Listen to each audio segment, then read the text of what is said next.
Tonight, a worldwide exclusive. Princess Diana, as you've never heard her before. I hated myself so much. I didn't think I was good enough.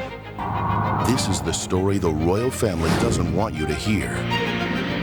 A story so damning, Diana had to record it secretly on tape. My husband made me feel so inadequate in every possible way. She hoped the tapes would change her life for the better. They wound up changing history. Now, 6 years after her death, her voice will finally be heard. Diana, intimate and unrehearsed. I said, I can't marry him. I can't do this. This is absolutely unbelievable. Both joyful and anguished. I was just so desperate. I knew what was wrong with me. With remarkably candid confessions and explosive revelations. I was trying to cut my wrist with razor blades. Plus, never-before-seen video that offers a rare glimpse at the lighter side of a princess. I have no clue to that question. And exclusive interviews with Diana's closest friends, some talking for the first time. Starting tonight, an NBC special, Princess Diana, The Secret Tapes. Good evening, I'm Jane Pauley. The Princess of Wales lived her life in public. She couldn't hide from the press if she tried, and she did try. But the public's appetite for details about Diana's life was insatiable.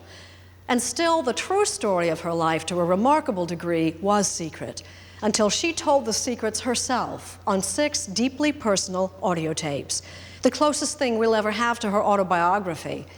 Her own story, from an unhappy but privileged childhood, to a tragically mismatched marriage, to her hard independence. NBC has acquired the tapes, which until now have only been heard by a handful of people. But starting tonight, you can hear Diana yourself, in her own words, in her own voice.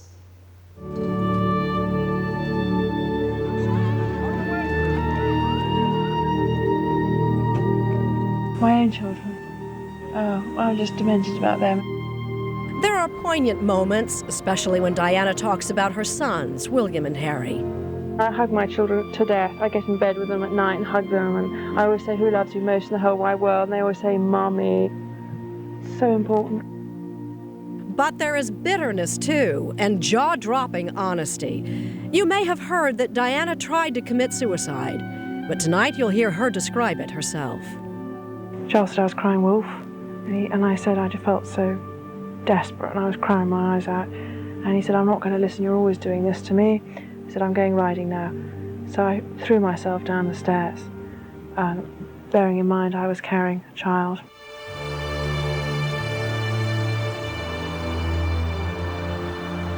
Why did a woman so guarded in her public life record these very personal details? To understand the tapes, you have to go back to the beginning, when for all the world knew, Diana and Charles were planning a long and happy life together. For the royal family, as far as the journalists are concerned, you're on the outside looking in. Andrew Morton has been writing about the British royal family since 1982. He'd met Princess Diana several times, but like every member of the family, she refused to do a formal interview. The whole idea of sitting down and talking to Diana was just, it was a fairy tale. You're in dreamland to think about that, because there was no access. I mean, the Queen has reigned for, near 50 years, and she's never once sat down and given an interview. When the royal family did appear, their press events were stiff, short, tightly controlled photo ops. Could you sit a little closer, please, sir? Thank you. In that world, the tiniest tidbit, a new haircut, the name of a dress designer, qualified as a scoop. May we know the name of the dog, Your Majesty? Actually, the reporters who covered her had no idea what Diana was really going through at home. Unbeknownst to me and to the rest of the world, Diana was just at the end of her tether. Her husband was effectively living with another man's wife, Camilla Parker Bowles, and nobody had a clue about it. Only a few close friends knew about her torment. One of them was Dr. James Colthurst, a wealthy aristocrat who met Diana on a skiing trip when she was 17. Colthurst, speaking publicly about Diana for the first time, says she was tired of the charade and dying to talk to the press about the miserable state of her marriage. there can be a level where people can tolerate so much. The sense was that she wanted to shout from the rooftops. The consequences of a tell-all interview were potentially catastrophic. Buckingham Palace could dismiss her as a lunatic. The press could turn against her. Diana might gain her freedom, but as Colthurst repeatedly warned her, the cost could be unbearable. The monarch had control over Diana's children, something she was acutely aware of. They might try to label her as psychiatrically unsound, that she would then lose her 2 children. Colthurst urged her to tell her story through an intermediary. A book, he argued, would give Diana more control over how the story was told. She was going to say something anyway. That was going to happen. Whether that was going to be a loose cannon and an uncontrolled explosion, or whether it was going to be something which people subsequently could understand her well and therefore be sympathetic to her. The question was then, how could it be done? Colthurst did know one reporter he thought he could trust. Andrew Morton was working on an unauthorized biography of the princess when Colthurst arranged to meet him and offered him a chance to write the authorized kind. James kind of said, do you want an interview? I said, yeah, of course I do. Andrew phoned me one day and said, Mike, you're not going to believe this, and he was absolutely right. Morton took Colthurst to meet publisher Michael O'Mara, who had helped to promote the fairy tale version of the royal family in a series of best-selling picture books. O'Mara thought Colthurst was making the whole thing up. I took some of the books I previously published off my shelves and opened them on my desk and said, well, look at these pictures. This happy woman, smiling woman with the gorgeous kids. There she is with her husband. They're holding hands and smiling. I mean, look, these are the happiest people in the world. James said, that's the point. She's having to fake it. The 4 of them, princess, publisher, writer, and friend, started to hatch a plan. Morton would interview a few of Diana's closest friends so he could say the most personal information in the book came from them. As for the interview with Diana, she was being followed all the time by the paparazzi. If I was seen, then that would blow the whole cover. It was Mike's suggestion, as I remember it, that the only way to have an interview in a manageable form was to record the interview on a tape recorder. The only person who could do that was me. Morton would write interview questions, and Colthurst would ask them, recording Diana's answers on tape. No one would suspect him. He came to Kensington Palace to see Diana all the time. A simple enough plan, but the 4 co-conspirators would soon become anxious, even frightened. There would be secret meetings outside of London, scrambler phones, even an office break-in. And with all the precautions, not one of them predicted the explosive impact these tapes would have. One afternoon in May 1991, James Colthurst rode to Kensington Palace on a bicycle.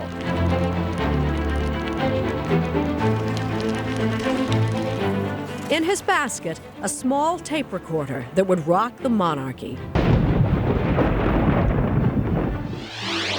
The guard passed Colthurst through, as he had many times before. Diana answered the door of her apartment in jeans and a T-shirt, ready to get to work. She howled with laughter, as she saw the little tape recorder, and then she clipped the mic on herself. It was 2:30 in the afternoon when Colthurst pressed the record button for the first time. Give me a shout if there's something you don't want to touch on. No, it's okay. Before long, the words were pouring out of her. Now that she was finally free to tell her story, Colthurst said she barely paused to take a breath. She just started at the beginning of her childhood and kept going, and it was obviously something she had been wanting to talk about for a long time. The first tape is so important because it's almost like listening to a prisoner who's been inside this institution, inside this cell for 10 years, just speaking into a microphone and almost smuggling the tape out and tell the world, tell the world. For the first time, you'll be able to hear it all for yourself when we come back.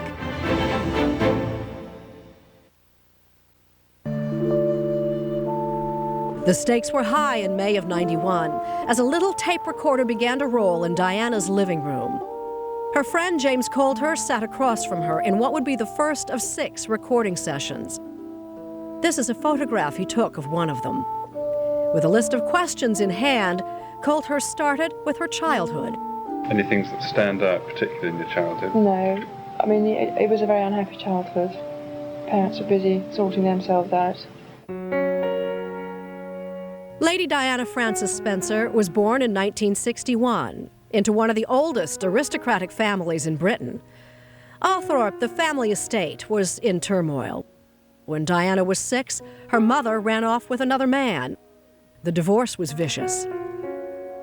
I remember seeing my father slap my mother across the face, and I was hiding behind a door, and she was crying. And I remember Mummy cried an awful lot.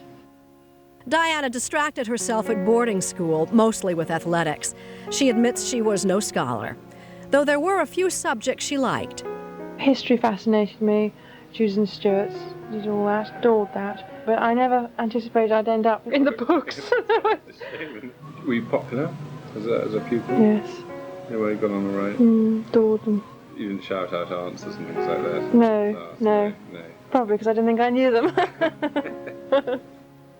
As for romance, well, she was more interested in romance novels. She was saving herself for the man she would marry. All my friends had boyfriends, but not me, because I knew somehow I had to keep myself very tidy for whatever was coming my way. In November of 1977, when Diana was 16, a royal visitor arrived at Althorpe, and the house was abuzz. Her sister Sarah had brought a young man home, none other than Prince Charles. Royal biographer Penny Junor. In his late 20s, Prince Charles was a great catch. He was heir to the throne, he would be king, and he was a glamorous figure. He was regarded as an action man. He was always seen in one uniform or another, doing daring and dangerous things. But Sarah's little sister wasn't all that impressed. First impact was, God, what a sad man. And he came in with his Labrador, and my sister was all over him like a sort of bad rash. I thought, God, he must really hate that. And I kept out of the way. I remember her being a fat, podgy, non-makeup, unsmart lady, but I made a lot of noise, and he liked that. Neither of the Spencer girls would hold the prince's interest for long. Charles was something of a playboy then, traveling the world, not exactly ready to settle down. Diana, meanwhile, moved to London, to an expensive Kensington apartment she shared with a few girlfriends. She signed on to work as a kindergarten teacher. It was one of the happiest times in her life. It was nice being in a flat with girls, I loved that. It was great, laughed my head off there. But life was about to get complicated. Just after she turned 18, Diana met Prince Charles again at a friend's house. This time, the prince, now 30, and under great pressure to find a proper wife, took a more active interest in her. Her breeding was perfect, her status was perfect. He went out with all sorts of very glamorous and sophisticated women, and here was a woman, a girl, who was very fresh and naive and sweet and funny, and she flattered him. They began dating, and after 2 months, Charles invited Diana to join him for Scotland's Braemar Games. It would be her first royal event. She would stay at Balmoral Castle, an official residence of the Queen. Yeah, that Brits was terrifying. Well, I never stayed in Balmoral before. We wanted to get it right. That visit to Balmoral was a milestone for another reason. It's where the paparazzi first picked up the scent. Her life would never again be her own. The press began to follow her everywhere, even spying on her through her apartment windows. People did not understand. They had binoculars on me the whole time. They hired the opposite flat, looked into my bedroom. I cried like a baby in the four walls. I just couldn't cope with it. But the reporters refused to back off. Any announcements of your marriage in the near future, can you tell me? They knew Diana was the one. She knew it too. I'm not going to say anything, afraid. Right, but Prince Charles did give us a hint himself. He said we wouldn't have to wait too long.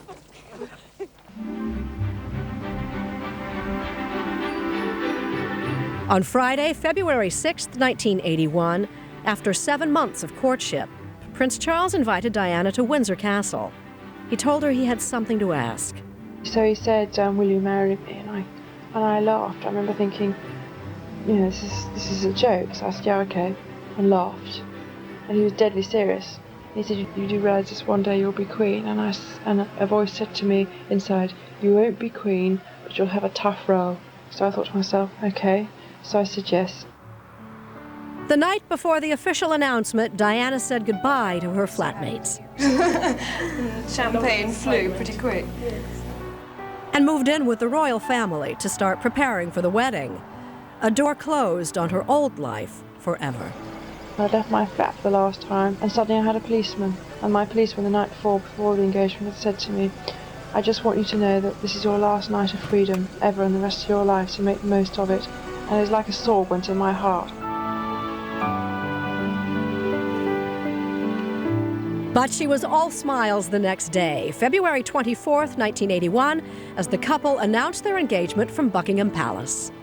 Can you find the words to sum up how you feel today, both of you? And proclaimed their love for each other. That sort of word, isn't it? Really? Sort of. Just delighted and happy. And I'm amazed that she's been brave enough to take me on.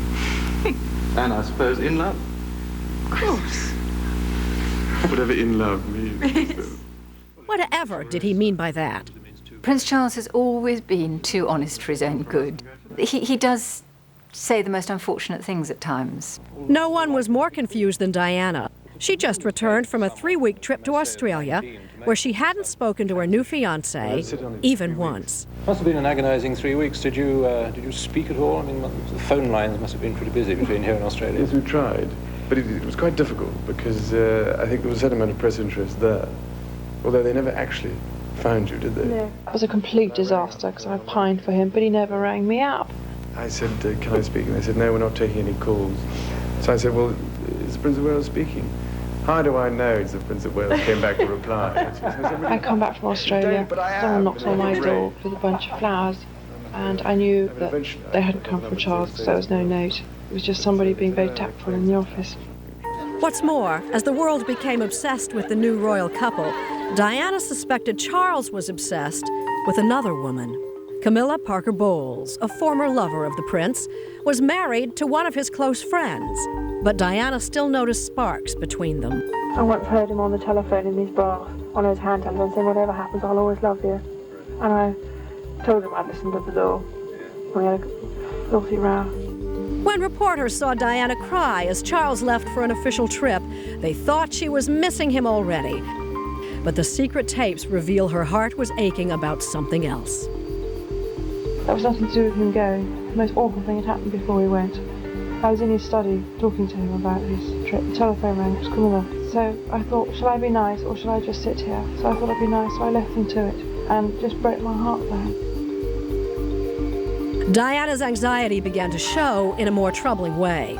In 5 months, she lost 5.5 inches from her waist, and not just to look good in her wedding dress. Bulimia started the week after we got engaged. My husband put his hand on my waistline and said, oh, a bit chubby here, aren't we? And that triggered off something in me. And I remember the first time I made myself sick, I was so thrilled because I thought, right, this is the release, the tension.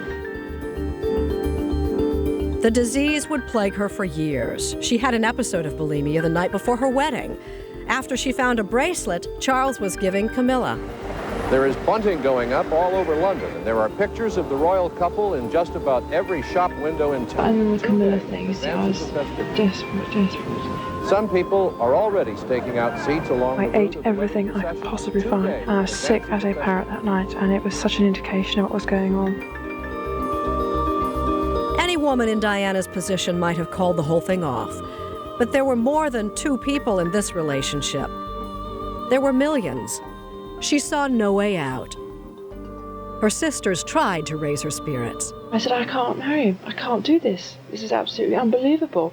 And they were wonderful. They said, well, bad luck, Dutch. Your face is on the tea towel, so you're too late to chicken out.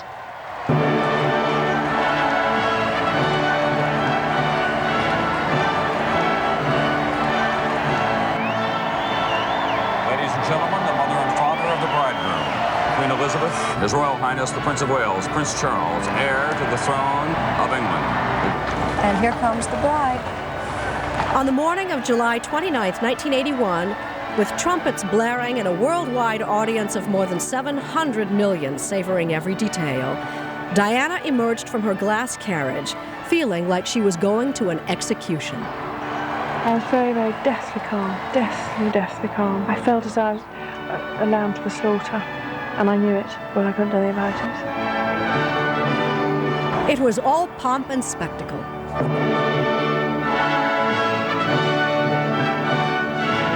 I thought the whole thing was hysterical, getting married, in the sense that it was just like, it was so grown up. And here was Diana, a kindergarten teacher, and the whole thing was ridiculous.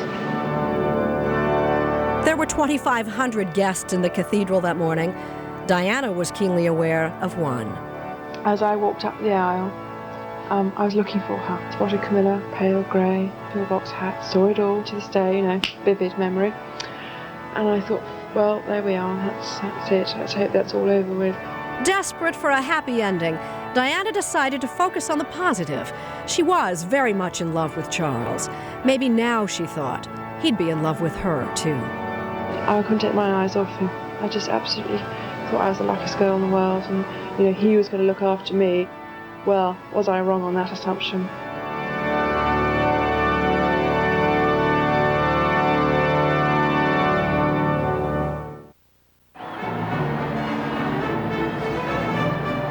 After their wedding, the royal couple set out for Buckingham Palace.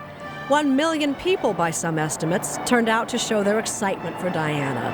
The new princess was awestruck. Got out on the balcony, overwhelming what we saw. So humble, making all these thousands and thousands of people happy. It was just wonderful. Former palace spokesman Dickie Arbiter remembered the single moment the crowd had been waiting for. It was almost a chant from the crowd, kiss her, kiss her. And they did kiss on the balcony. Never been done before, but they did. And there was a tremendous roar from the crowd. But even in those first hours, those who knew Diana best were already worried about her future. It was an optimistic time, but I can also remember a sense of just wondering how she'd manage in the system, and I think that was a shared feeling by many of us. Their wedding night was to be their first intimate night together. Diana said only that it was strange, very strange. They spent part of their honeymoon on the royal yacht, Britannia, but romance hardly filled the air. For their private diversion, Charles brought the works of a South African philosopher. I just had tremendous hope in me, which was slashed by day 2. My husband took 8 Lawrence van Post novels along on our honeymoon. Well, no, to read. So every lunchtime or dinner time, when we were allowed to be on our own, we were supposed to read them. But we were never on our own. And I remember crying my heart out on my honeymoon. I was so tired. For all the wrong reasons. Totally. Her husband's choice of reading material was the least of her worries. We were opening our diaries to discuss various things. Out comes 2 pictures of Camilla. And on our honeymoon, we have a white tie dinner for President Sadat. Cufflinks arrive on his wrists. 2 C's entwined like the Chanel C. Oh, right. Got it in one. Knew exactly. So I said, Camilla gave you those, didn't he? He said, yes. So what's wrong? They're a present from a friend. And boy, did we have a row. Jealousy. Total jealousy. Even on her honeymoon, the new princess could not escape Camilla's shadow. My dreams were appalling at night. I dreamt of Camilla the whole time. And the bulimia was appalling. Absolutely appalling. It was rife. It was 4 times a day on the yacht. Anything I could find, I would gobble up and be sick 2 minutes later. Very tired. 1 minute, one would be happy. The next minute, one would be blubbing one's eyes out. How are you enjoying married life? Highly recommend. Diana kept her troubles hidden from the public. Her admirers clung to the image of the kindergarten teacher plucked from obscurity by a handsome prince, who took her off to a castle to live happily ever after. But Diana struggled to find her footing. So that first week was such a traumatic week for me. I learned to be royal in 1 week. I was thrown into the deep end. Nobody ever helped me, at all. They'd be there to criticise, but they'd never be there to say, well done. Diana fell back on what she knew best, to be herself. She had the common touch that could bridge the gap between the palace and the people. The public responded to her. It would be a long time before Diana understood why. People say to me, thank you for bringing happiness into my life. Thank you for coming. Thank you for making the effort. Thank you for being you. And all those things I never used to believe. Engaging the public is one thing, coping with the media quite another. They demanded more and more. Ken Lennox made a career out of photographing Diana. Everything she did, every time she breathed in or out, we took a photograph. The whole world were focusing on me every day. I was in the front of the papers, and I thought this was just so appalling. I hadn't actually done anything specific like climb Everest or done something wonderful like that. In November of 1981, the palace announced that the princess was pregnant. Diana's struggle with her health proved doubly difficult. Sick the whole time, bulimia and morning sickness. People tried to put me on pills to stop me being sick. I refused to take the responsibility that if the child appeared handicapped, I wasn't going to take responsibility.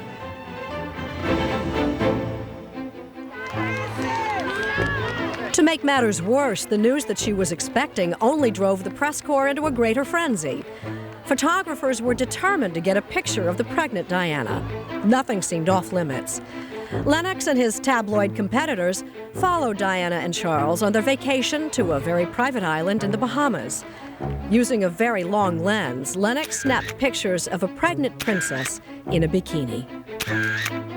She was distraught. I was horrified because I'd never walked around looking like that in a bikini. The Queen called it the blackest day in the history of British journalism. Overstepped a line, yeah. Oh, totally overstepped a line by the standards of that time. Long after the episode, Lennox asked the princess whether she was prepared to spend the rest of her life coping with the press. Her answer was telling in its naivete. She said, "Oh, Mr. Lennox, Prince Andrew will get married and I'll be forgotten about. And there'll be a new woman on the scene." And I said, "I don't think that's going to be the case." In truth, Diana would be hounded by the press for the rest of her life. I've had a very bad time with the press because they literally haunted me and hunted me. Haunted and hunted, Diana struggled to cope with feelings the press would know nothing about, but which would shape the rest of her life and their coverage of it. When we return, Princess Diana reveals her secret torment.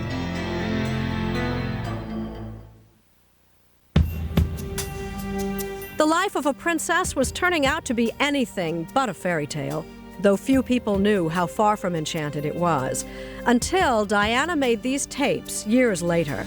Tapes heard tonight for the first time ever in public, revealing how deeply unhappy she had been. One minute I was nobody, and the next minute I was Princess of Wales, mother, media toy, member of this family, you name it. And it was just too much for one person at that time. The outgoing, fun-loving girl that caught Charles' eye and captivated the nation tried her best to keep up appearances, flashing that million-dollar red carpet smile. But behind closed doors, Diana said she was retreating into her shell. I didn't want to do anything on my own. I was too frightened. I mean, the thought of me doing anything on my own sent tremors. So I stuck with whatever Charles did, but the pace was phenomenal. It didn't get easier. I just got used to what people required from the Princess of Wales. What Diana thought wasn't going to come into it yet, because I hadn't got enough background. She felt desperately insecure. I hated myself so much. I didn't think I was good enough. I thought that I wasn't good enough for Charles. Oh, doubts as long as one's leg. I always used to think people would just look at me for my clothes, and I was desperate for the other side to come up or to be dealt with, but didn't know how to do it. Later on those secret tapes, Diana would rail against Charles' lack of support. My husband made me feel so inadequate in every possible way that each time I came up for air, he pushed me down again. I'll tell you this, if Prince Charles had said to her from day one, "Well done," on a regular basis, she would never have left the royal family. I'm really delighted that my wife has been able to come as well. Far from being distant and uncaring, his supporters say the prince was deeply concerned about his wife. He did all sorts of things to try and make her happy, and it made no difference whatsoever. And Diana was so needy that what she actually required was 100% of somebody's attention. The bulimia, first apparent during her engagement, by now was out of control. And I wasn't well at all. I told everybody I was tired the whole day, but there was the bulimia that was totally taking grip of me. Suddenly in the middle of dinner, I got sick and come back again. and they say, why didn't you go off to bed? And I felt it's my duty to sit at the table. Duty was all over the shop. I didn't know which way to turn at all. Soon, says James Colthurst, her eating disorder was a well-known fact in the royal household. The bulimia was evident, I think, to anybody who'd known her before and then subsequently saw her, and she became thinner and thinner. But for the millions fascinated by her every move, Diana was still the glamorous princess.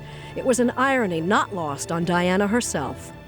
The public side was very different, obviously, from the private side. The public side, they wanted a fairy princess who could come and touch them and everything would turn into gold, and all their worries would be forgotten. Little did they realise that the individual was crucifying herself inside because she didn't think she was good enough. Eventually, the bulimia began to take a toll in public. On this 1986 trip to Canada, Diana fainted while touring an exhibition with her husband. I never fainted before in my life, and we'd been walking around for 4 hours. We hadn't had any food, and presumably I hadn't eaten for days beforehand. When I say that, I mean the food staying down. And I remember walking around and feeling really ghastly, and I didn't dare tell him when I felt ghastly. I put my arm on my husband's shoulder and I said, darling, I think I'm about to disappear, and slid down the side of him. The incident was quickly papered over as fatigue. Officials in Vancouver are blaming heat and fatigue for the fainting spell Princess Diana suffered. But the reaction behind the scenes was acid, Diana recalled. My husband told me off. He said I could have passed out quietly somewhere else behind a door. It was all very embarrassing. And inside me, I knew there was something wrong with me, but it was too immature to voice it. My wife is feeling much better now than she was earlier this afternoon. New Year's 1982. Just 5 months into their marriage, pregnant Diana was feeling wretched. Their relationship continued to unravel. She felt Charles was incapable of understanding her turmoil. She threatened to take her own life. Charles said I was crying wolf, and I said I just felt so desperate, and I was crying my eyes out. And he said, I'm not going to listen, you're always doing this to me. He said, I'm going riding now. So I threw myself down the stairs, bearing in mind I was carrying a child. Queen comes out, absolutely horrified, shaking. She's so frightened. I knew I wasn't going to lose the baby, quite bruised around the stomach.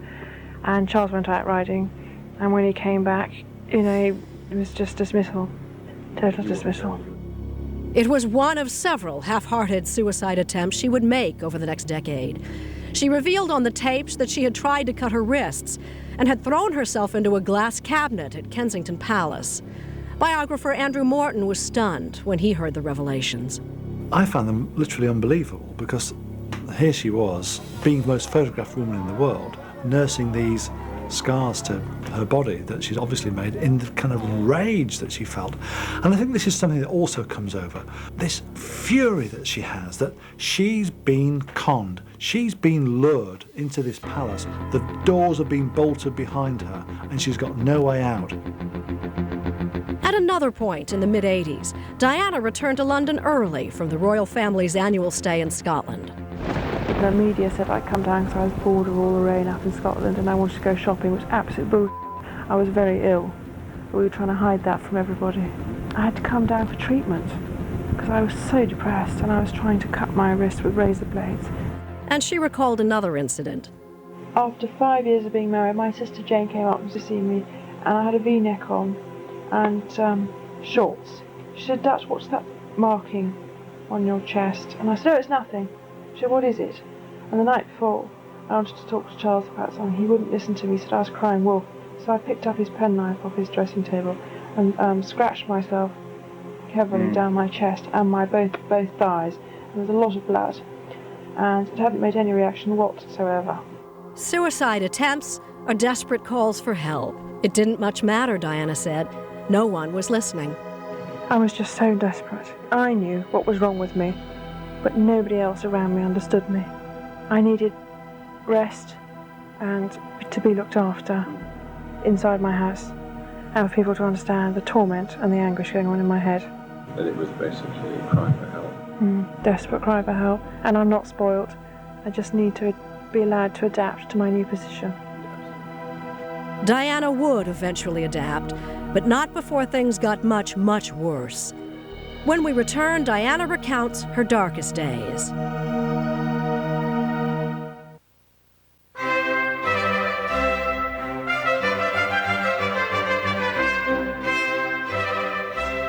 From outside the palace gates, spring 1982 appeared idyllic as the royal couple awaited their first child.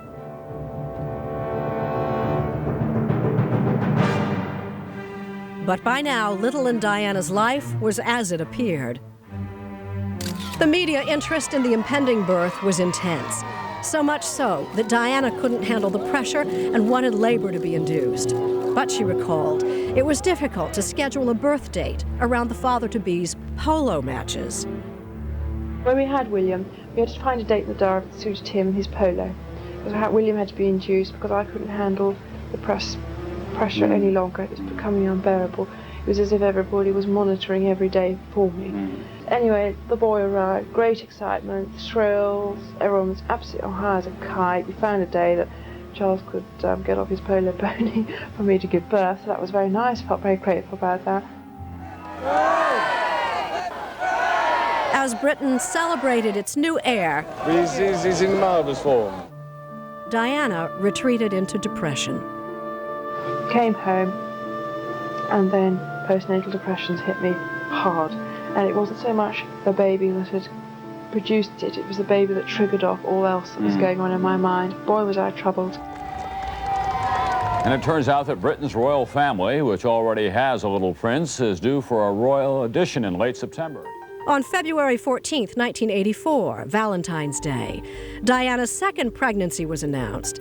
It came as something of a surprise for Diana because by then, she said, Charles was back in the arms of Camilla. By then I knew he'd gone back to his lady, but somehow we managed to have Harry. Nonetheless, Diana recalled that pregnancy as the happiest time of her married life. We were very, very close to each other 6 weeks before Harry was born, the closest we've ever been and ever will have been. Their closeness was short-lived, she said, because Charles had been hoping for a girl. And then suddenly, as Harry was born, it just went bang, our marriage. The whole thing went down the drain. And Charles, all he wanted was a girl. What's more, Diana said Charles was horrified at Prince Harry's red hair, a distinctive Spencer family trait. First comment was, oh God, it's a boy. Second comment, oh, and he's even got red hair. So something inside me closed off. But the couple kept up appearances. As in this 1985 British TV documentary called The Prince and Princess of Wales Talking Personally, in which Diana continued to play the role of the ideal royal consort. I feel my role is supporting my husband.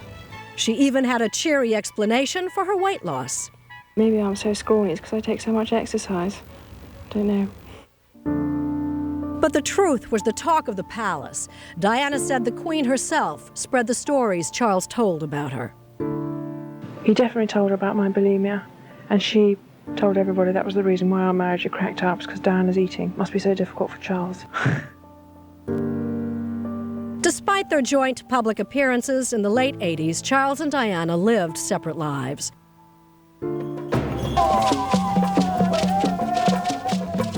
Diana took solo trips abroad and related to people in a way no royal had ever done before, bringing comfort to lepers and AIDS patients.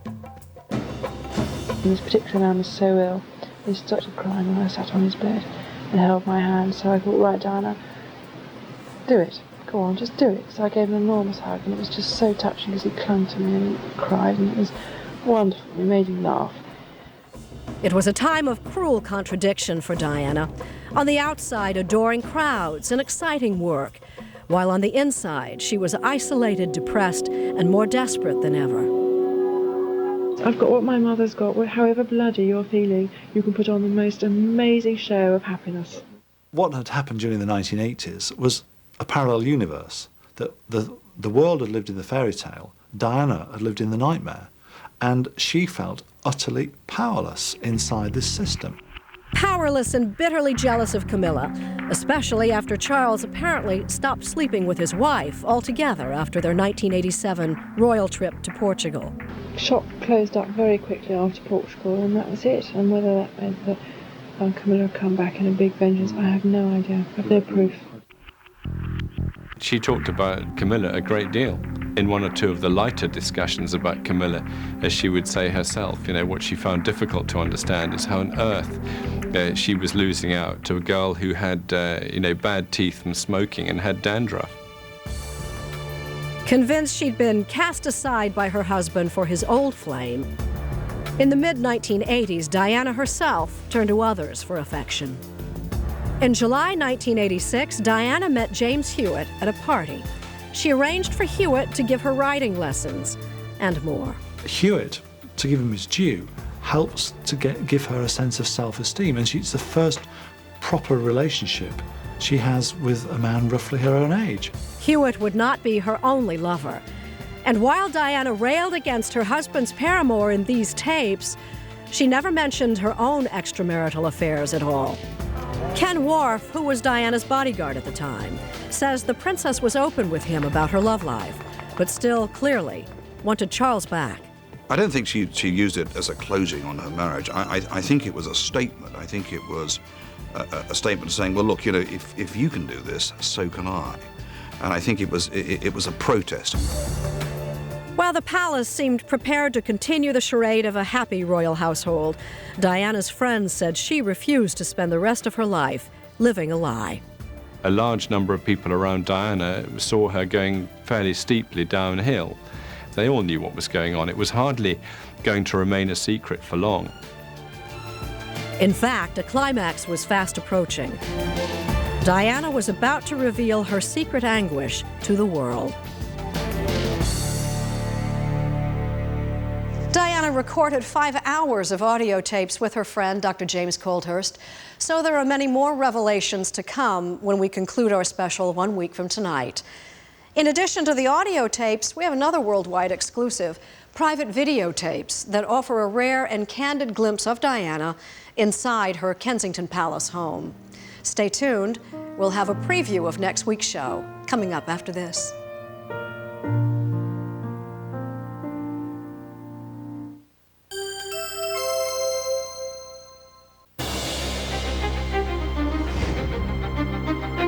Last week, I threw myself down the stairs. It was the anguish the world never heard.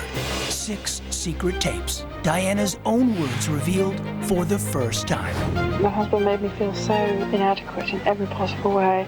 Tonight, more explosive confessions and stunning revelations.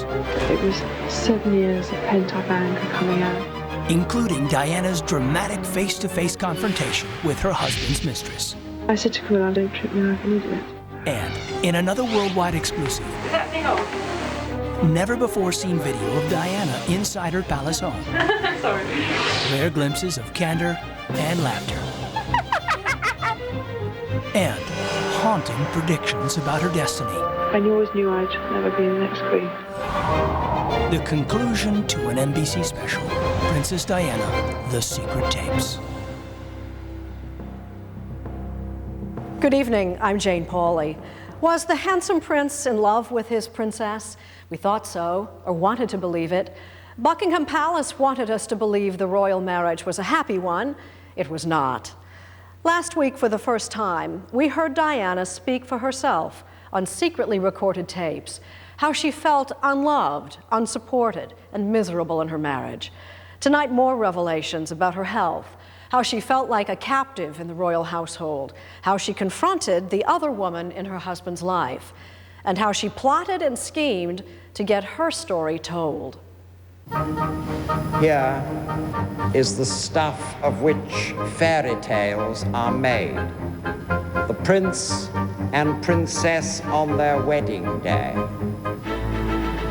Fairy tales usually end with the simple phrase, "They lived happily ever after." The new princess had great hope that wish would come true. She was awestruck as she stepped out on the balcony that day as the newest member of the royal family. Overwhelming what we saw. So humble, making all these thousands and thousands of people happy. It was just wonderful. 6 years before her death, Diana spoke about that moment and much more, recording her most intimate thoughts on 6 audio tapes which have been acquired by NBC and are being heard for the first time. They reveal a woman caught between her dreams and her despair. The public side was very different, obviously, from the private side. The public side, they wanted a fairy princess who could come and touch them and everything would turn into gold and all their worries would be forgotten. Little did they realise that the individual was crucifying herself inside because she didn't think she was good enough. On the tapes, Diana talked frankly about so many things. The joy she had in raising her 2 sons, William and Harry. I hug my children to death. I get in bed with them at night and hug them, and I always say, who loves you most in the whole wide world? And they always say, Mommy. It's so important. But also her struggle to emerge from the shadow of Camilla Parker Bowles, Prince Charles' lover. I once heard him on the telephone in his bath, on his hand telephone, saying, whatever happens, I'll always love you. The tapes were recorded with the help of a close friend and reveal Diana's most intimate feelings. She was blunt as she spoke of resorting to extreme measures, even attempting suicide, as her marriage fell apart. I was so depressed, and I was trying to cut my wrist with razor blades. The broadcast of Diana's recordings last week stirred reactions around the world. Princessin Diana. Princesa Diana. The obsession with Diana's life has barely begun to fade. Those extraordinary tapes that broadcast on American television station NBC.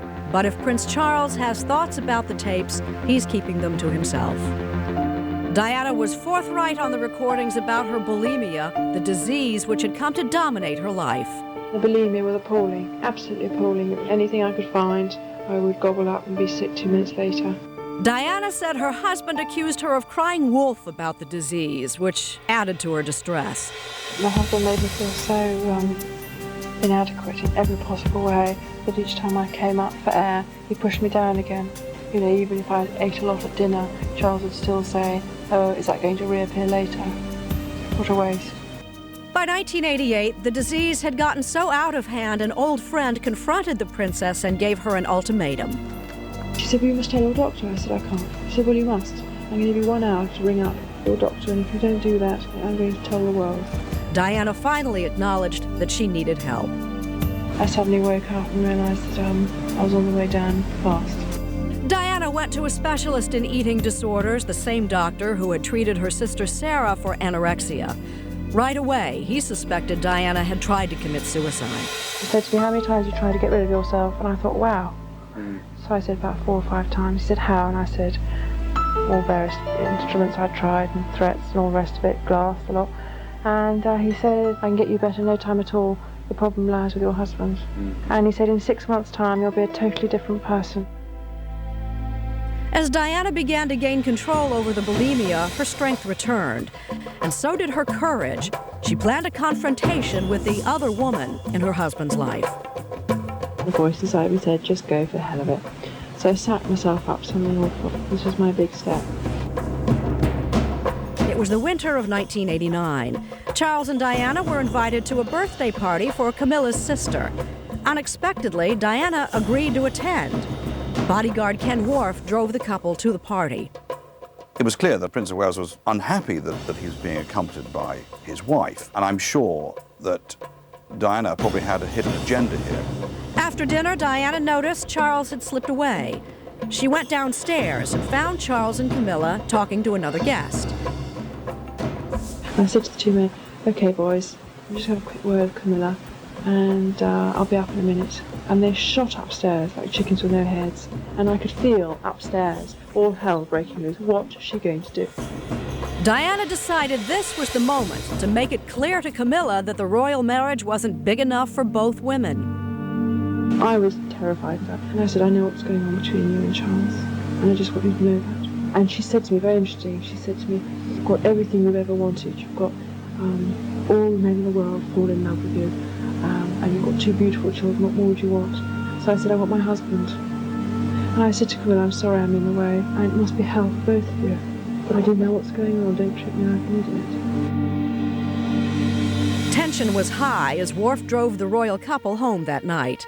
I remember in the car that there was a debate between the 2 of them. Some of it seemed to be fairly hostile. And in the car on the way back, my husband was over me like a bad rash.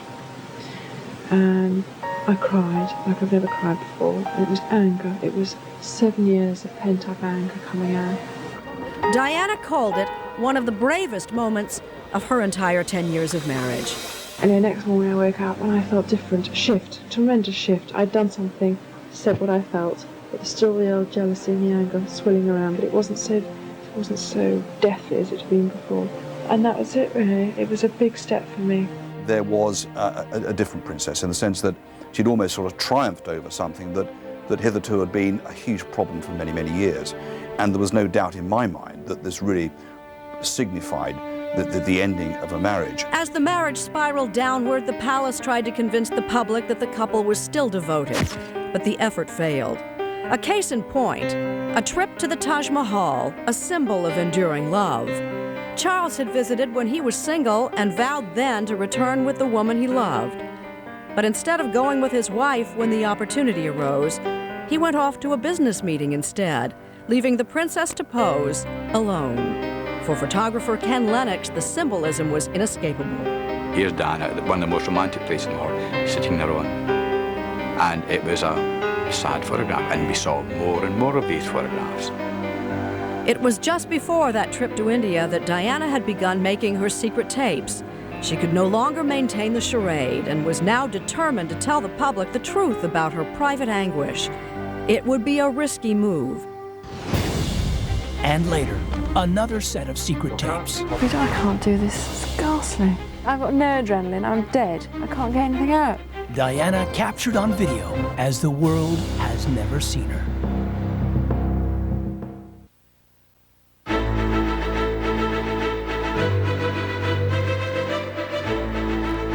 In 1991, for the first time, Diana began to take control of her life. She discovered new strength and self-confidence. I'm much happier now. I mean, I'm not blissful, but I'm much more content than I've ever been, because I've really gone down deep and scraped the bottom a couple of times and come up again. But Diana told her close friends she felt more trapped by her marriage than ever, and more alienated from the royal family. She was becoming angrier and angrier at what was going on within the situation.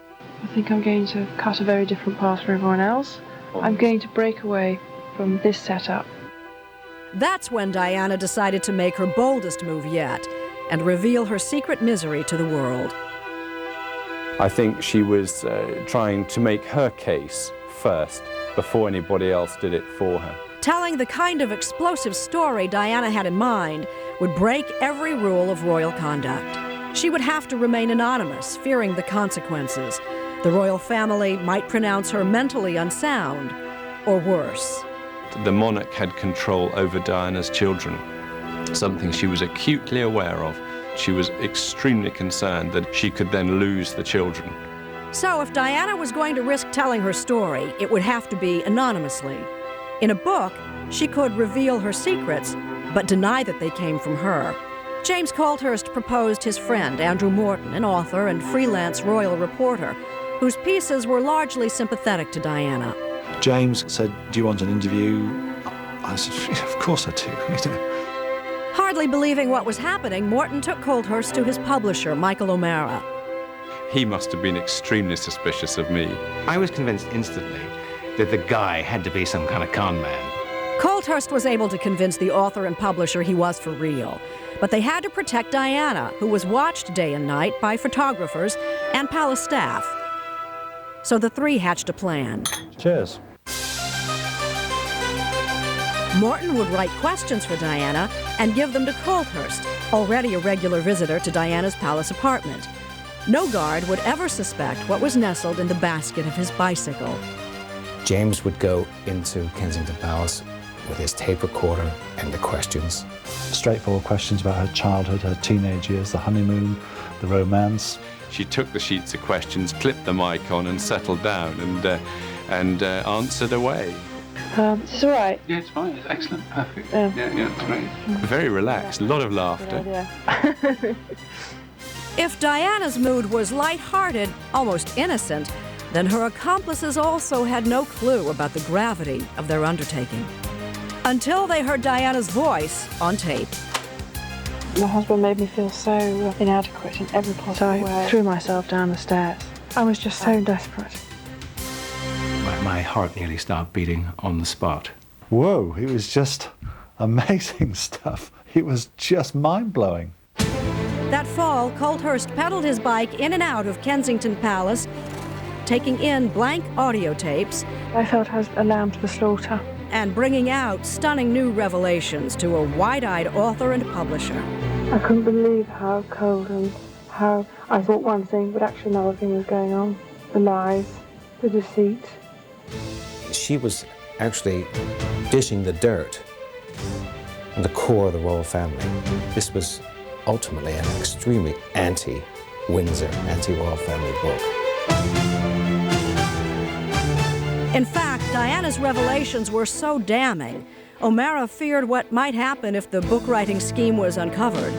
With the main source of the scandal denying any participation, the author might end up in court. I remember going to the lawyers, and, you know, the lawyer was a top-level lawyer, and he said, who's the court going to believe, Mr. Morton, you or the Queen? So we knew that it had to be right.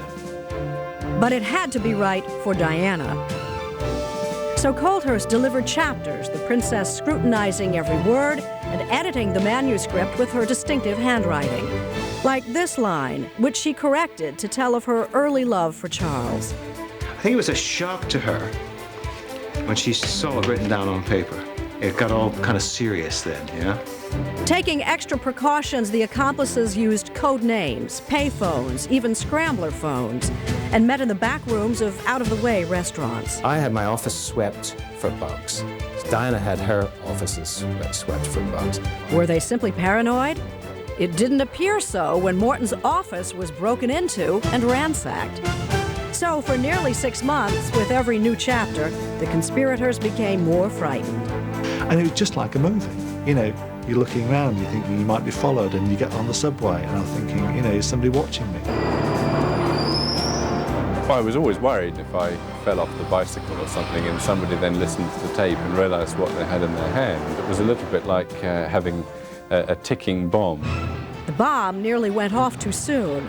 Riding through the centre of London, Colthurst hit a pothole, sending the manuscript flying. This manuscript started to spread across the road right outside the House of Commons. I rescued all the papers and shoved them quickly back into the box. I got away with it, so that really woke me up. So as the publication date neared, suspense built to a frenzy. Sensational excerpts of the book would first be released in a national newspaper. I can remember feeling extremely anxious about what was about to happen. In a handwritten note to Colthurst, Diana declared the conspirators were preparing for the volcano to erupt. I don't think any of the conspirators really fully understood how many megatons this explosion was going to be. But there was no turning back. The presses started to roll, and Diana's story was about to rock the nation. Coming up later, intimate, unguarded. No, I'm just knackered, right? Secret videotapes of the princess at the palace. Princess Diana and her cohorts knew there was no turning back. A deal had been made with a prominent London newspaper, the Sunday Times, to serialize Morton's book. For months, they lived nervously with their secret, bracing for, well, they didn't know what to expect, but it was going to be big. Sunday, June 7th, 1992. London awoke to a drab, overcast morning and explosive news. The inflammatory words so closely guarded for nearly a year were now headlines. I got no support from Charles, and the bulimia was appalling. I was trying to cut my wrist with razor blades. People couldn't believe what they were seeing in print. Royal reporters were walking around in circles, not knowing what to do. I thought that was the most monstrous headline and totally untrue. Caught completely off guard, the palace was stunned. I think the Queen was furious. There's not a family on earth, I think, that would want to see their marital troubles broadcast all over the world, let alone the royal family. From day one, the four conspirators had vowed to hide that Diana was the source of the shocking material. Andrew Morton promised to take the secret to his grave. It looked as though they'd pulled it off. Even close friends of the princess, like Rosa Monckton, were in the dark. Had she said anything to me, I'd have been absolutely livid with her. I considered it a complete betrayal, really, of her family and of her friends. For the creators of the controversy, the response was beyond anything they could have imagined. We were thinking atom bomb, and it was actually like several hydrogen bombs. They were all desperately unhappy that somebody's come along and destroyed the fairy tale. A journalist, Morton now found himself on the other side of a media frenzy. He had to weather criticism of his book while denying the one thing that would have made him credible, Diana's involvement. I didn't interview the Princess of Wales for this book. Have you ever spoken to the Princess of Wales at all? I've spoken to her at the usual press receptions, but not in connection with this book. She hasn't read the manuscript. Which, of course, was not true. I would have loved, from day one, to have said, look, folks, Diana's wanted this book out, Diana wanted this book published. No, I couldn't say that. Still, Diana was suspect from the start. Former Palace spokesman Dickie Arbiter. And I asked her, had she helped him? And hand on heart, she said, no, I don't know anything about it. And I knew she had, but you can hardly turn around to a member of the royal family and say that you're lying. Diana stuck to her story. Pressure was also mounting for the friends of Diana who had openly contributed to the Morton book. Many, like former flatmate Carolyn Bartholomew, were being criticized for betraying Diana. But 4 days after the book was serialized, Diana sent out a meaningful signal to show that Carolyn had her blessing. It started with an anonymous phone call tipping off photographer Ken Lennox that the princess would be leaving her friend's house that morning. Diana came out of Caroline's house, looked to see where I was, spoke to him for a few minutes, walked down the path, got into the car, and drove past me, looking at me all the way. And it was a clear signal that I've got a story to tell, and I'm telling it, and a number of people have cooperated. For some who had observed Diana through the years, her revelations triggered a brutally honest reappraisal of the royal marriage. We all thought back, my God, so that's what was happening at such and such. And we were witnessing it, but we didn't want to add 1 and 1 and get 2. It seemed too ridiculous that they were totally unhappy. For others, the book would confirm suspicions that the Princess of Wales was a troubled young woman. Author Penny Junor, known as a supporter of Prince Charles, would later write a book suggesting that Diana was mentally unstable. I don't think he drove her to it. I think she came to that marriage as a very damaged individual. I don't know that anybody actually could have coped with her. Junor maintains that Diana's story was full of exaggerations. She doesn't believe the suicide attempts were genuine, or that Camilla and Charles were romantically involved in the early years of their marriage, as Diana claimed. This was Diana actually rewriting history. Morton had simply taken hook, line and sinker everything that Diana said. I never said it was a balanced story. It's called Diana, Her True Story. It's from her perspective, it's about her life and her perception of that life. For Diana, the days following the serialization of the book were fraught with uncertainty. She was very nervous and, she had severe second thoughts. But soon it was clear she'd won the support of the press and the people. The letters started to arrive from the public, and she suddenly realized that maybe she hadn't committed a huge sin. Diana was also encouraged because she and Prince Charles met the day after the book was serialized and privately agreed to go their separate ways. Finally, Diana felt she was being heard. And she said, for the first time in years, I slept properly that night.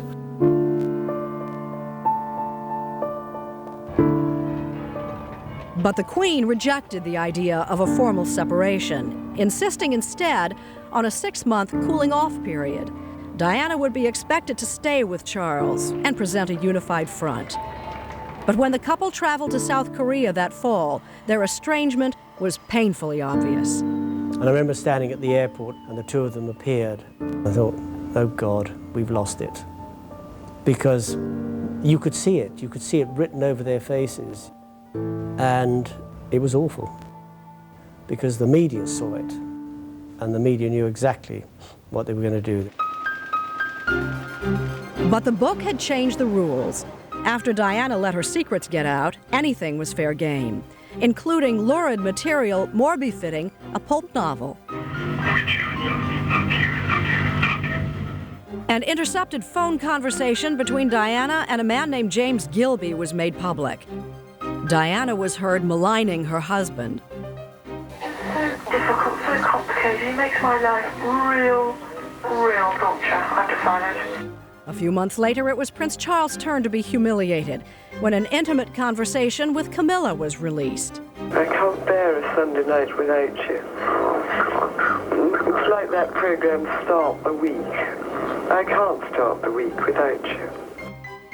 By mid-December, 6 months after the Morton book rocked the House of Windsor, Prime Minister John Major made an announcement. With regret, the Prince and Princess of Wales have decided to separate. Diana had broken free. The plot that began when she recorded the details of her troubled life had worked. She saw the book as her lifeboat, as her passport to a new world. But how would Diana navigate that new world? Up next, they've never been seen by the public. Private videotapes of Diana inside her palace home.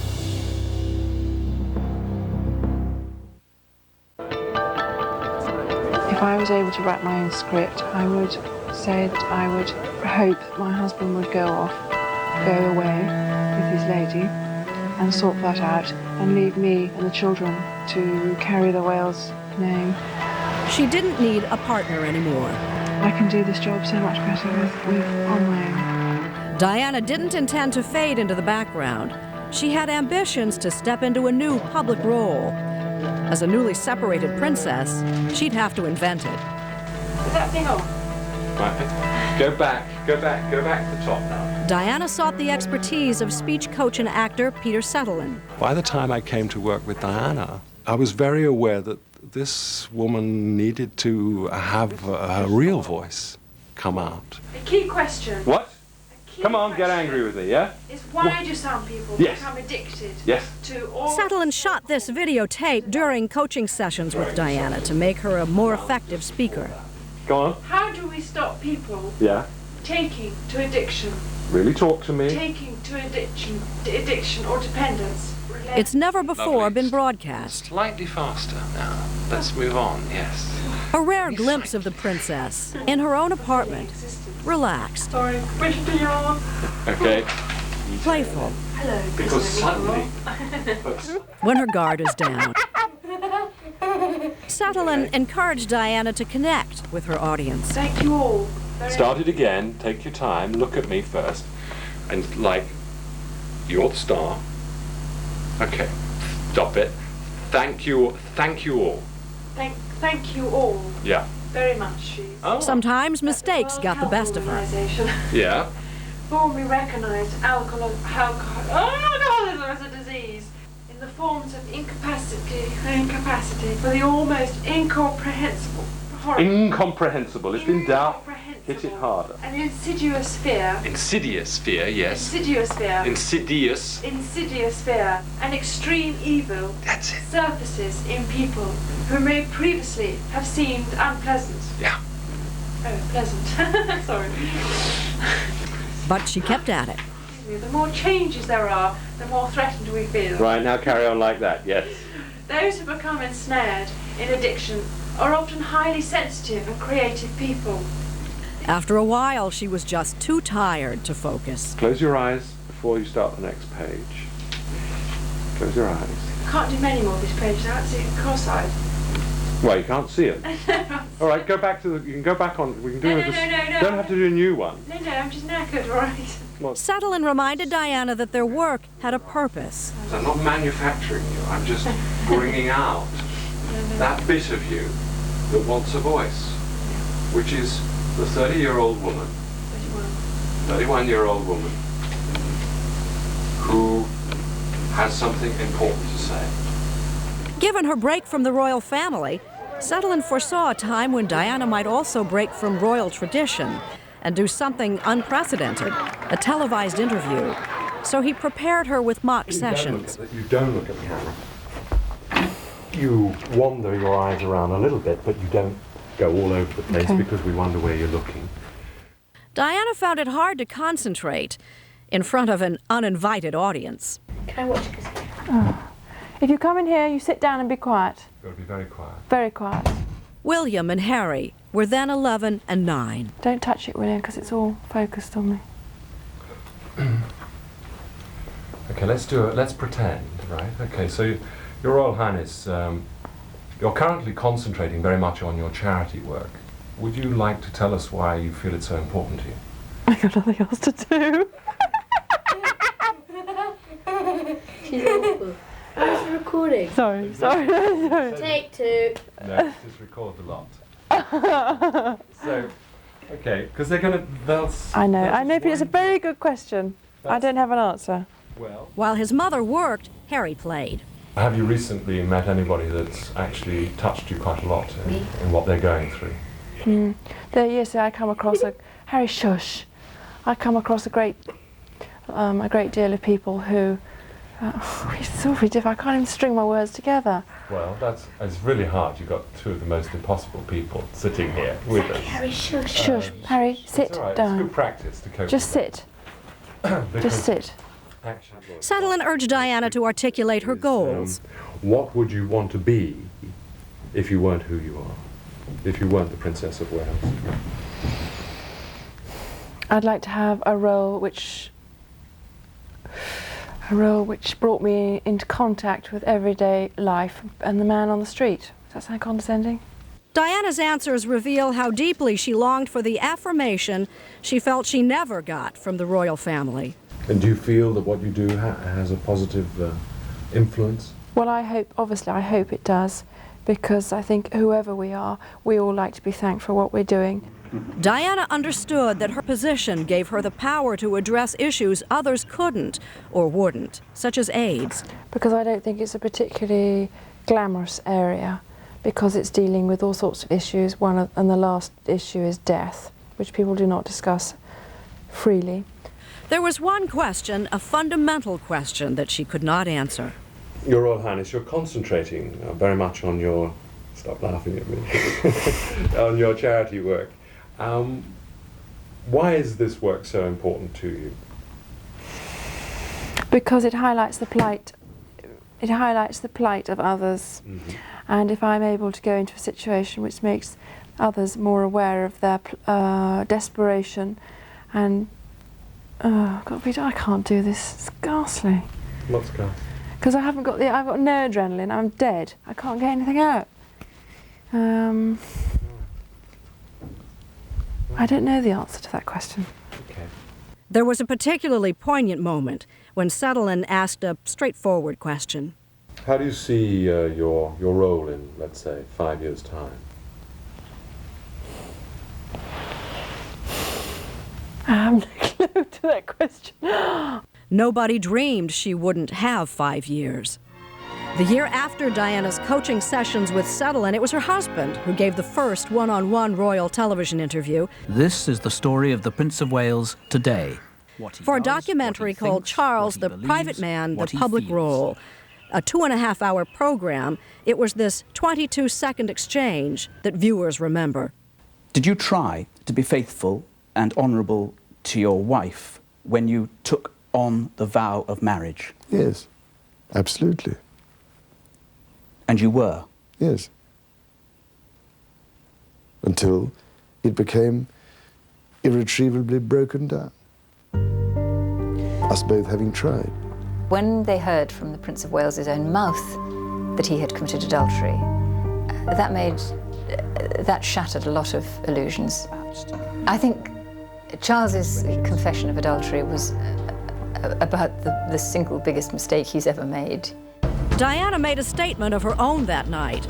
She deliberately selected an outfit that would make heads turn when she attended a gallery opening. She wore her up-you frock. It was a really lovely black number. Great legs.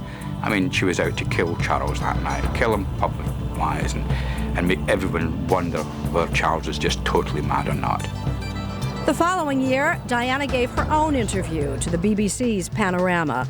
She even admitted having an affair with her writing instructor, James Hewitt, going further than she had on the audio tapes. Were you unfaithful? Yes, I adored him. Yes, I was in love with him. And she publicly confirmed much of what she'd said in the secret tapes made 5 years earlier for Andrew Morton's book. Do you think Mrs. Parker Bowles was a factor in the breakdown of your marriage? Well, there were 3 of us in this marriage, so it was a bit crowded. Most controversial of all, she questioned Prince Charles' ability to be king. I would think that the top job, as I call it, would bring enormous limitations to him. And I don't know whether he could adapt to that. If ever a woman put the boot into somebody, it was suggesting that Charles could never take the #1 job, meaning he was not fit for it. Diana's televised gamble paid off. As it did when the Morton book hit the stores, the public response was overwhelmingly sympathetic, though she was skewered by Charles' allies, including then Defense Minister Nicholas Soames. It really is the sort of advanced stages of paranoia. Given the fact that everything she suspected had turned out to be true, how can you say that was paranoia?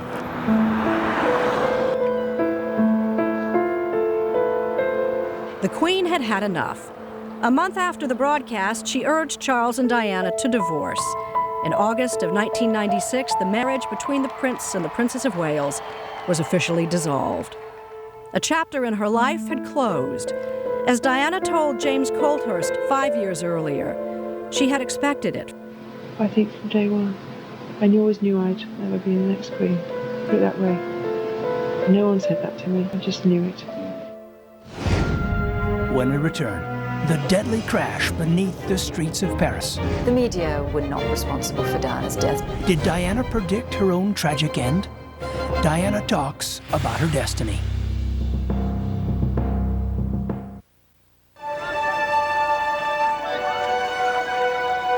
Battle-scarred but hopeful, Diana was finally free to pursue the life she wanted, and it would include the romance and affection she craved. I had so many dreams as a young girl, hopes that my husband would look after me, he'd be like a father figure, he'd support me, encourage me, say well done, but I didn't get any of that. So when 1 year after her divorce, a handsome millionaire named Dodi Fayed began to shower her with charm, gifts, and attention, the princess was receptive. Diana had spent most of her life trying to dodge the press, but now she made a point of showing how happy she finally was by orchestrating a photo op on the deck of Dodi's yacht. The Dodi picture on the boat with the kiss and so on, I mean, that was a telephone call between the photographer and Dodi. And Diana. It was all being managed. But Diana's relationship with the press had always been complicated. She used them, they used her, and it was a dangerous game.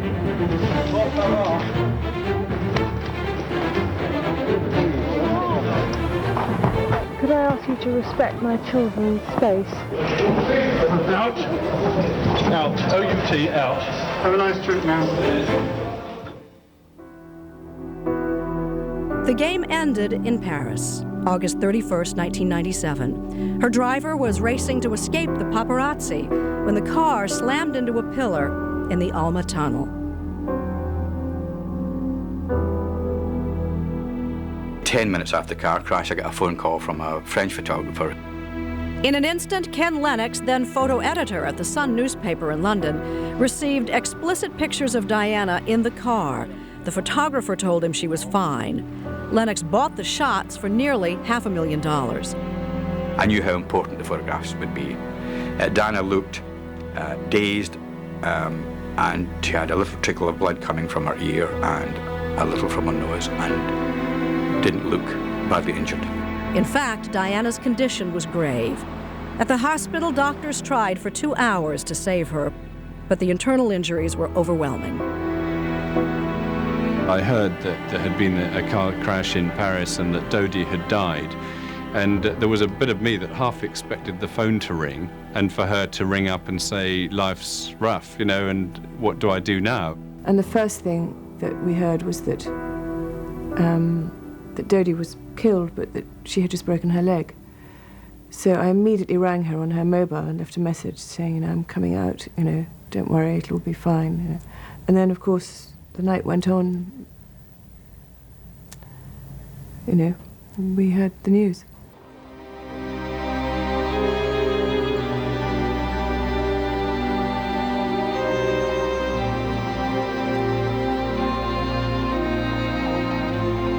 At the age of 36, Diana, Princess of Wales, the people's princess, was dead.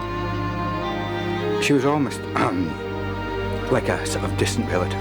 Ken Lennox had taken some of the very first photos of Diana. In his hands, he now had the last. But valuable as those pictures were, Lennox had finally reached a line he couldn't cross. He never published them. I felt miserable. I felt like I had lost somebody that I cared for. He was a girl who had been a big part of my life. I'd spent months with her at a time. I'd traveled the world following her. And it wasn't until the picture of the coffin, draped with Prince Charles's standard coming out, that I just looked at that picture, my God, she is dead.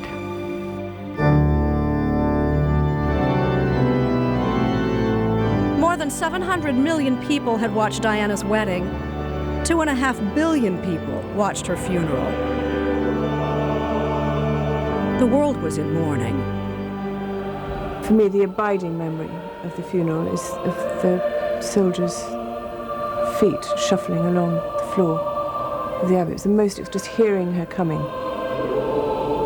Goodbye, England's rose. May you ever grow in our hearts.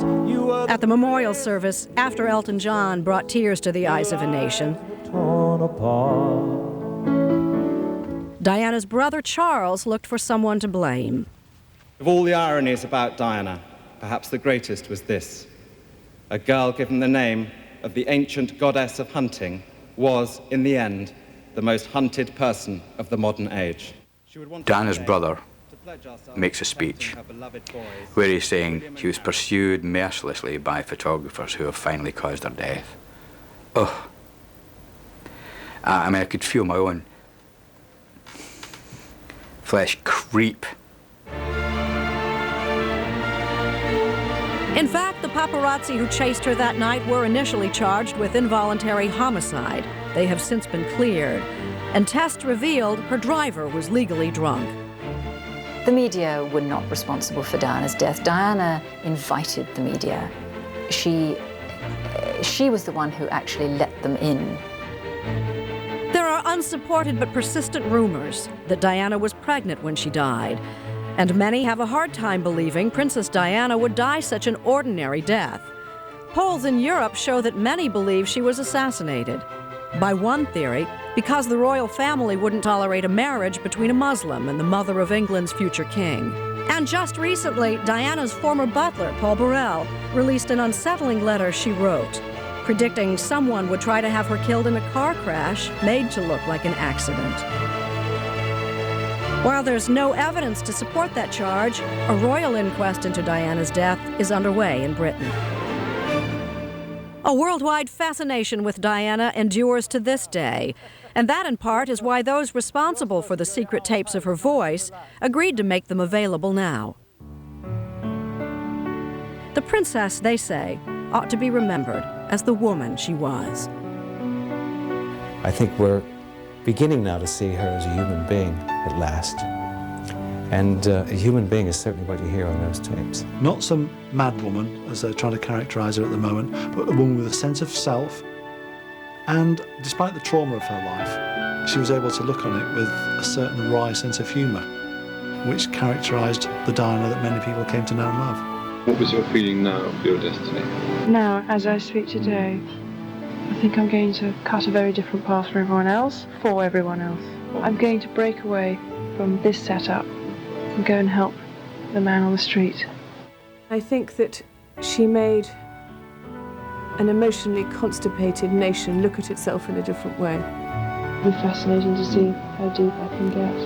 I'm so looking forward to it. And I'll be able to prove to the world, if prove is the right word, that I can jolly well fulfill this position. It's only probably after her death that the royal family have come to realize what it was that she got so right.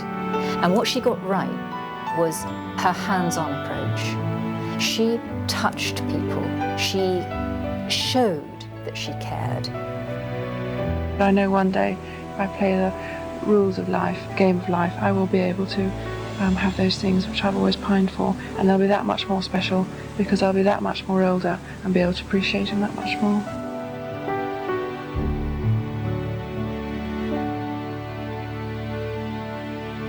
Princess Diana recorded her story when her life was in crisis. Her common touch would endear her to the public. Now, when it seemed no one in her life would listen or care, she reached out to the public for help, hoping that their understanding would bring her private torment to an end. It was risky, it was revealing, but she put her faith in the people who seemed to care for her the most. Tonight, you've had a chance to listen, to hear the humanity in her voice, her sorrow, her turmoil, and even her laughter. She wanted her story told. In the end, she told it best herself.